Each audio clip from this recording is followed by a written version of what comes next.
बस कठिनाई सबसे बड़ी यही हुई कि नारद जी बचे थे भगवान की कृपा के गुण के कारण, और उन्होंने गुण सुन लिए अपने, प्रशंसा अपनी सुनते हैं, भगवान की महिमा से बचते हैं और तारीफ अपनी सुनते हैं। अभिमान आ गया। कामदेव ने कहा कि आप पर काम का कोई प्रभाव नहीं पड़ा। नारद जी बोले मुझे तुम पर क्रोध भी नहीं आया, भय न नारद मन कछु रोसा, क्रोध भी नहीं आया मुझे, तो मैंने काम को भी जीता और क्रोध को भी जीता। और कामदेव जाकर अपने राजा इंद्र से कह देना कि मुझे उनके पद का कोई लोभ नहीं है, मुझ में न काम है, न क्रोध है, न लोभ है। ऐसा अभिमान मन में आया, मुझ में न काम, न क्रोध, न लोभ।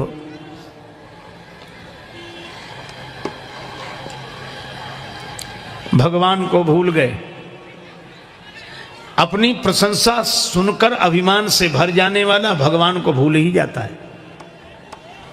यद्यपि कामदेव ने जब देवराज इंद्र की सभा में जाकर यह समाचार दिया तो सुनी सबके मन अचरज आवा, मुनि ही प्रशंसा तो नारद जी की पर हरि ही सिरुनावा, प्रणाम भगवान को किया कि महिमा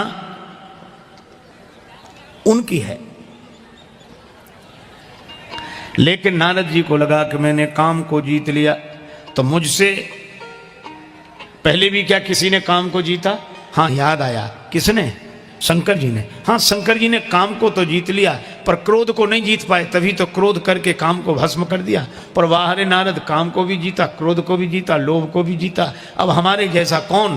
तो चलो शंकर जी के पास चलते हैं, उन्हें बता तो दें कि हम आपसे आगे बढ़ गए। अभिमानी की यही प्रकृति होती है, जब मन में आता है अभिमान तो हम दूसरे का करते हैं अपमान। शंकर जी के पास नारद जी गए तो शंकर जी ने सोचा कि देवर्षि आए हैं, संत आए हैं, तो भगवान की कथा सुनने को मिलेगी। पर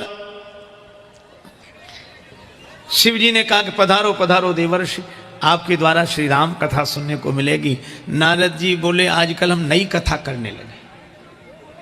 शंकर जी ने कहा कथा तो परम पुरातन नित्य नूतन, नई कैसे? और नई कथा क्या सुनाई? राम कथा सुनने के लिए शंकर जी बैठे थे और नारद जी ने शंकर जी को सुनाई काम कथा।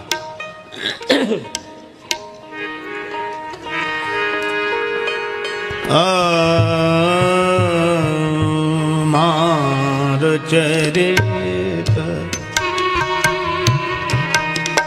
मार चरित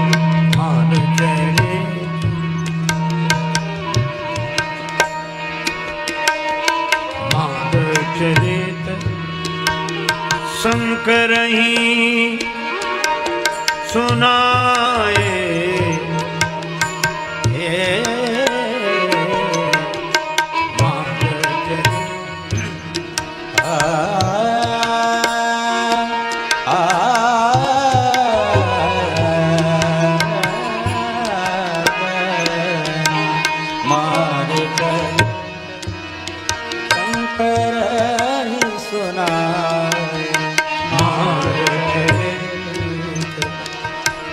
अति प्रिय जानी महेश सिखाए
करहि सुना, अति प्रिय ज्ञान महेश सिखाए, मार चरित मार चरित मार। अब श्री तुलसीदास जी का व्यंग देखिए। शंकर जी नारद जी से सुनना चाहते हैं रामचरित, और नारद जी ने सुना है मार चरित, श्री राम कथा नहीं काम कथा। अब नारद जी ने पूरे मनोयोग से अपने काम विजय की गाथा भगवान शंकर को सुनाई। अब शिव जी तो चुपचाप अवाक, क्या कहें। जब नारद जी राम कथा के स्थान पर काम कथा कहने लगे, भगवान का स्थान कथा में अभिमान ने ले लिया, तो क्या कहें। जब शंकर जी ने कोई अभिव्यक्ति नहीं दी तो नारद जी पूछने लगे, महाराज कथा कैसी लगी। तो शंकर जी ने कहा कि हमने कथा सुनाने के लिए एक बार हाथ जोड़े थे, अब बार बार हाथ जोड़ रहा हूं, बार बार बिनबो मुनि तो ही, कि जैसे यह कथा हमें सुनाई वैसे और कहीं मत सुनाना। नारद जी बोले और किसी सुनाना, भगवान को छोड़कर तो हमें और किसी से मतलब है नहीं, हाँ उन्हीं को मत सुना। तिमि जनि हरि सुनाए वो कब हूं। नारद जी बोले वैसे तो नहीं सुनाएंगे, अगर चर्चा चल जाए तो। शंकर जी बोले चले वो प्रसंग दुराए वो तब हूं, प्रसंग चले तो भी छिपा लेना। शंकर जी ने हितोपदेश दिया। भगवान शंकराचार्य कहते हैं कोवा गुरुर्यो ही हितोपदेष्टा, संबुदीन उपदेश हित नहीं नारद ही सुहान। भरद्वाज कौतुक सुनहु, हरि इच्छा बलवान। शंभु बचन मुनि मन नहीं भाए, तब बिरंची के लोक सिधाए।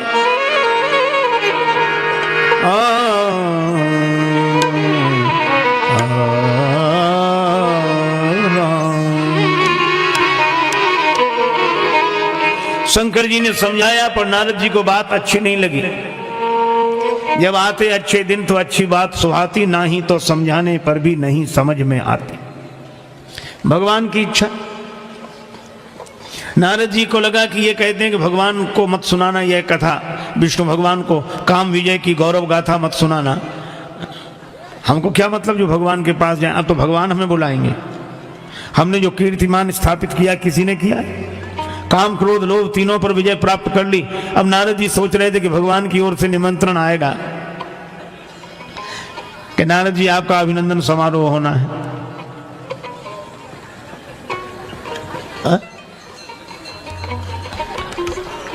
भगवान ने कोई खबर नहीं ली।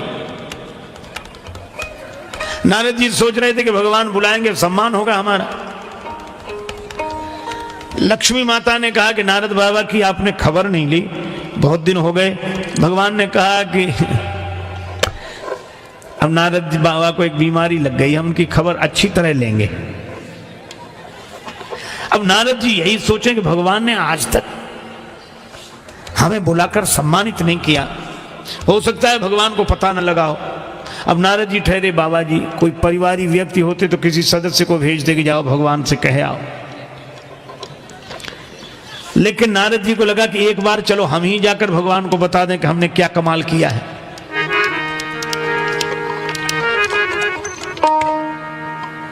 एक बार ही जाएंगे, बार बार नहीं जाएंगे। बार बार जाने से सम्मान नहीं रहता, इज्जत नहीं रहती।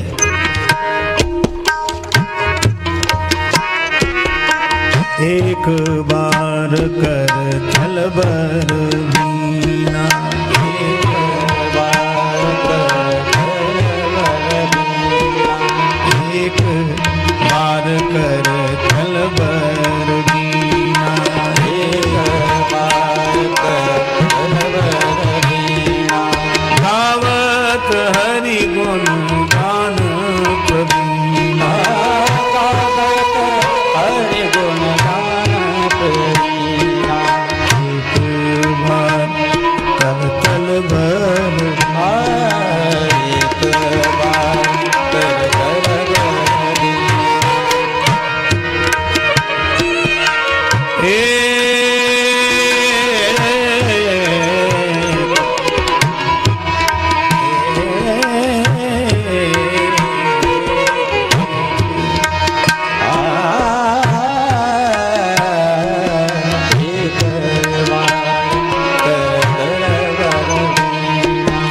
करतल बर बीना एक एक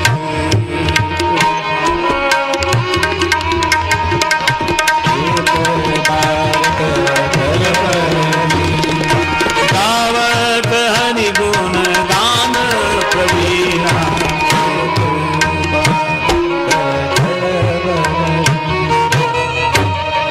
एक बार करतल बर बीना। अच्छा, इस पंक्ति पर ध्यान देना, करतल बर बीणा, वर माने श्रेष्ठ, ये श्रेष्ठता किसके साथ लगी? बीणा के साथ। और विशेषण किसके साथ जुड़ा? गावत हरिगुण गान प्रवीणा, गायन में प्रवीण और श्रेष्ठ बीणा। प्रशंसा किसकी हो रही है? साज की और आवाज की। जब मन अभिमान से भरता है तो व्यक्ति को भगवान के गुणों की महिमा नहीं, अपनी विशेषता दिखाई देती है। वर वीणा माने श्रेष्ठ साज और गान प्रवीणा माने गायन कला। कभी कभी हम लोगों को यह भ्रम होता है कि साजबाज अर्थात संगीत के कारण कथा है, संगीत के कारण कथा की सरसता है, जबकि यह बात सही नहीं है। बात यह है कि संगीत के कारण कथा नहीं है, भगवान की कथा के कारण संगीत है, भगवान के गुणों के कारण है? देखो, भगवान के गुण से न जुड़ा होता तो कौन साज को पूछता और कौन आवाज को पूछता? दुनिया में कितने साज हैं, कितनी आवाज हैं, पर यह तो भगवान के गुणों की महिमा है। हा?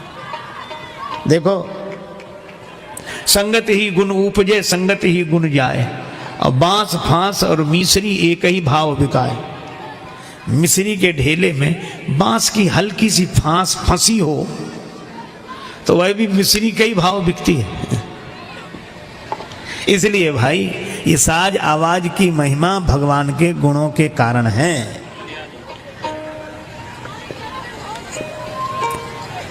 देखो, नारद जी को अपनी विशेषता दिख रही, वीणा श्रेष्ठ दिख रही है, गायन में प्रवीण, हरिगुण तो बीच में फंस गए। गावत हरिगुण गान प्रवीणा, और गए कहां?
सिंधु क्षीर समुद्र में गए, जहां भगवान नारायण श्री लक्ष्मी जी के संग विराजमान है। भगवान नारायण मुस्कुराए, लक्ष्मी माता ने कहा क्या हुआ प्रभु? भगवान ने कहा नारद जी आ रहे हैं। अच्छा, आप कोई ना कोई लीला जरूर करोगे, और भगवान ने लीला की भी। नारद जी जैसे ही आए तो हर बार तो नारद जी आते थे, प्रणाम करते थे। आज नारद जी जैसे ही प्रणाम के लिए झुके तो भगवान ने उन्हें प्रणाम नहीं करने दिया, हाथ पकड़, नहीं नहीं नहीं, नहीं। वो झुक रहे थे चरणों में, हाथ पकड़ लिया, नहीं, हृदय से लगा लिया। हरस मिले उठी रमा निकेता मिले। अब नारद जी मनी मन बड़े खुश हुए कि भगवान भी समझ गए हैं कि पुराने वाले नारद नहीं रहे, अब इन्हें प्रणाम की जरूरत नहीं, अब तो ये बराबरी वाले हैं, बराबरी वाले तो मिलते हैं। एक तो हृदय से मिले, और फिर एक लीला भगवान ने यह की कि नारद जी नीचे बैठने लगे। भगवान का माने बैठे आसन ऋषि ही समेता, बराबरी में बिठाया। और जब बराबरी में बिठाया तो नारद जी समझ गए कि भगवान को भी पता लग गया है कि हम और भगवान बराबरी के ही हैं, कोई भेद नहीं है। और जब प्रभु ने एक व्यंग और किया, नारद बाबा बहुत दिन में दया की, बहुत दिनन कीनी मुनि दाया। और उसमें व्यंग यह था कि पहले तो आप दर्शन करने आते थे, अब तो दया करने आए होगे, दर्शन की तो जरूरत आपको है नहीं। और यह भी व्यंग विनोद था कि आप जैसे महात्माओं को तो हम पर दया करनी चाहिए। कहाँ रहे? और नारद जी इसी मौके की तलाश में थे।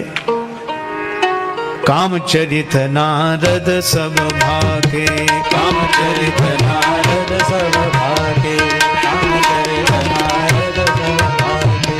यद्यपि प्रथम बदज शिव रागे, यद्यपि प्रथम बदज शिव रागे, यद्यपि प्रथम बदज शिव रागे, यद्यपि प्रथम बदज शिव रागे।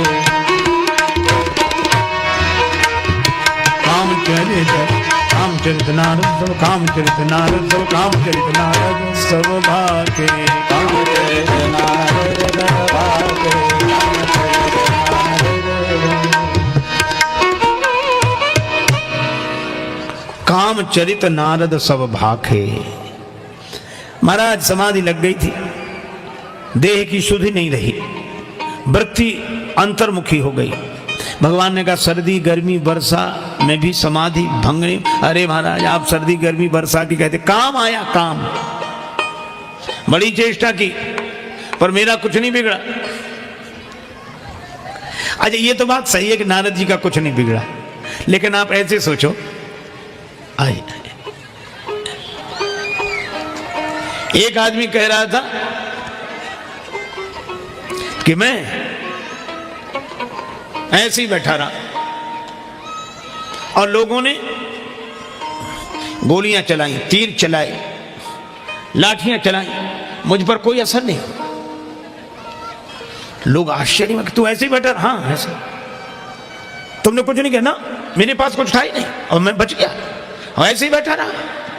अब लोगों के आश्चर्य की सीमा नहीं कि ऐसे ही बैठा रहा और लाठियां चली, तीर चले और गोलियां चली, इसका कुछ नहीं बिगड़ा। अच्छा भैया बैठे कहां थे? बोला हम किले के भीतर, चारों तरफ मजबूत दीवार है, किवाड़ बंद। अच्छा ये बताओ, ये जो बच गया आदमी, ये उसकी महिमा है कि किले की? मैदान में बैठा होता तो पता लगता।